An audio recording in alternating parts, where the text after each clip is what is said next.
Akalain mo may isang Thunders, nagigil sa akin. O sige, pakinggan natin, nagpapapampam ito si Sir eh. Pakinggan natin si Thunders, pagbigyan natin. Galit na galit siya kasi sinabihan daw na bobo si Sara Duterte. Yan ang observation namin eh. May magagawa ka? O, makinig muna tayo sa kanyang pinagsasabi dito, ba 2 minutes din.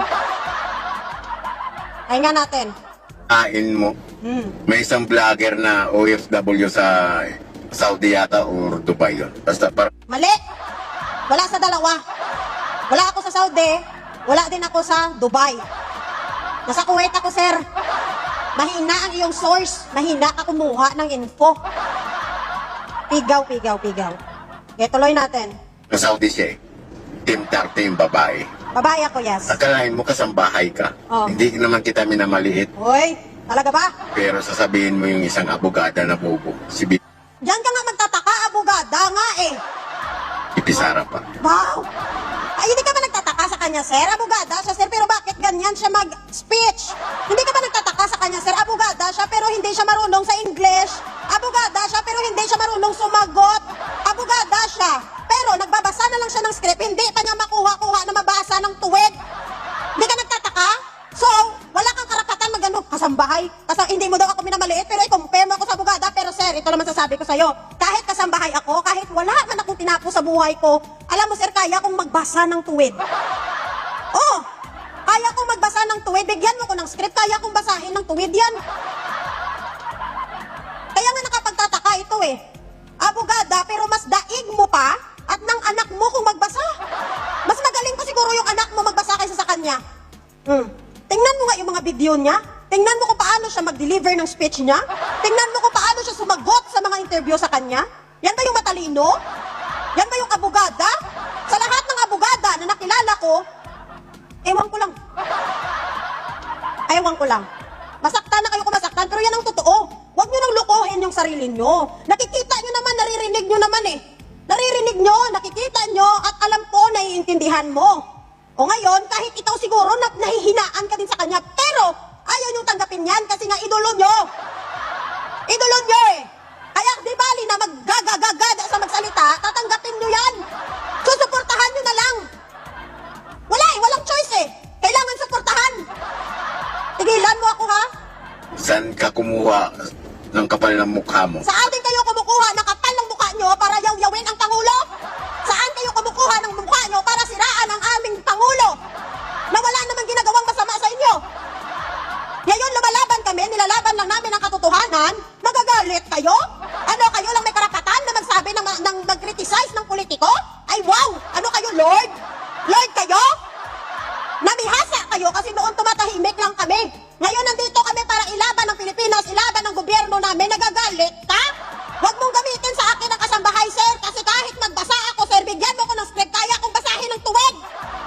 Animal ka. Ang kahumugot ng kapal ng mukha mo. Ano bang pinagmamalaki mo? Ano bang pinag-aralan mo? Wala akong pinag-aralan. Wala akong tinapos. High school graduate ako. Pero kaya kong magbasa at mag-deliver ng speech ng maayos. Sige nga, sasabihan mong bubo. Si Sara. Ay, abogada yan. Yun na nga eh, abogada siya. Pero bakit ganyan siya? Kahit ikaw ba, hindi ka nagtataka? Tinginan yan. Puta, kahit sinong akwan sinasabihan niya, pati sa Atty. Baligod. Hoy, excuse me, kinukall out ko si Baligod kasi ang mga 18 Marines niya patago-tago. Sinabihan ko bang bobo si Baligod? Hindi. Sinabihan ko si Baligod, bakit patago-tago ang kanyang mga 18 Marines? I never tell Baligod good na bobo siya. Kahit i-review mo ang aking mga video, wala ko sinabing bobo si Baligod good. Kasi between Sara and Baligod good, mas matino pa siguro utak ni Baligod good kaysa kay Sara. Kahit pa paano si Baligod good, pag tinanong mo, sumasagot pa. Nagkigaya dun sa mga vlogger kang malamang recruit din ito. Excuse me? Ano nga recruit? Alam mo bang matagal na ako sa TikTok? Matagal na ako sa TikTok at matagal na nila akong pinapagawa ng page ng mga kaibigan ko doon, pero ayoko talaga sa Facebook. Pero ito realidad kung bakit ako lumabas dito kasi natatakot ako na si Sara Duterte ang maging Pangulo. Nung nag-announce siya na siya ay tatakbo bilang presidente, sabi ko, putang ina, hindi pwede. Hindi ako papayag na may bupols na presidente ang Pilipinas. Kaya kailangan na naming mag-ingay, kailangan nang lumabas at lahat po kayo na makakanood ng aking video, nyo, lumabas na kayo! Ipakita natin sa mga yudiputa na ito na mas marami tayong nagmamahal sa ating bansa at hindi tayo papayag na may presidenteng uupo na bupols! Tingina mo ka! Vlogger na ito eh. Si Tim Tarte. Wala nang ginawa ring matino. Wow! Nakakahiya sa inyo, ha? Wala daw akong Sinira ginawang din. matino, ha? Nakigaya na rin. Wala daw akong ginawang matino. Wala daw akong ginawang matino. Paninira lang. It's not paninira for your information. It's reality. Pero kayo, nabubuhay kayo sa imagination nyo, sa hallucination nyo.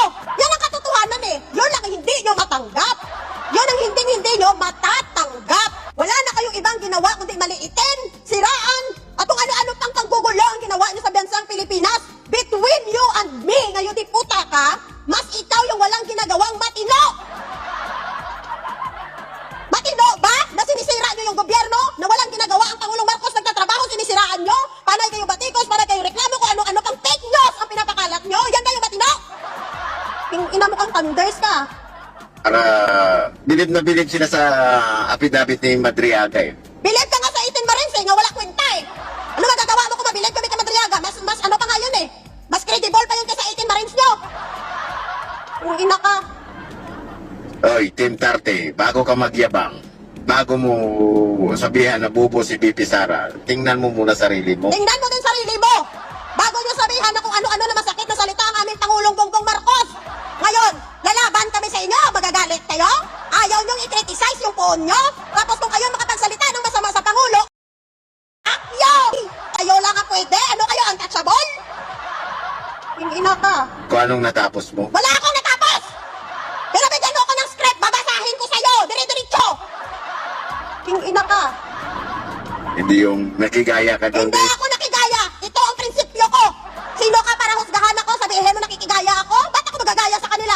May sarili akong utak, hindi ako kagaya nyo na minamanipula ng mga putang ina ka! Si Tigilan mo ko! Alfred Marcos man. Dami ng mga vlogger na pinagsasabi, si Alfred, kung sino-sino pa pinagsasabi, wala kang pakialam sa kanila! May sariling mga utak yan, may sariling panindigan yan, iba-iba utak namin! Ina mo! Huwag mo akong itulad sa kanila! Magkaiba kami! Ha? Wala kang karapatan! Para sabihan mo ako kung ano natapos ko, wala ako natapos, sir, wala! O ano ngayon kung wala ako natapos? Ina mo! Yan ang problema sa inyo, pagka niribatan kayo, magagalit kayo! Pagka yung poon nyo sinabihan ng hindi maganda sa tenga nyo, magagalit kayo, tapos kayo makamura kayo sa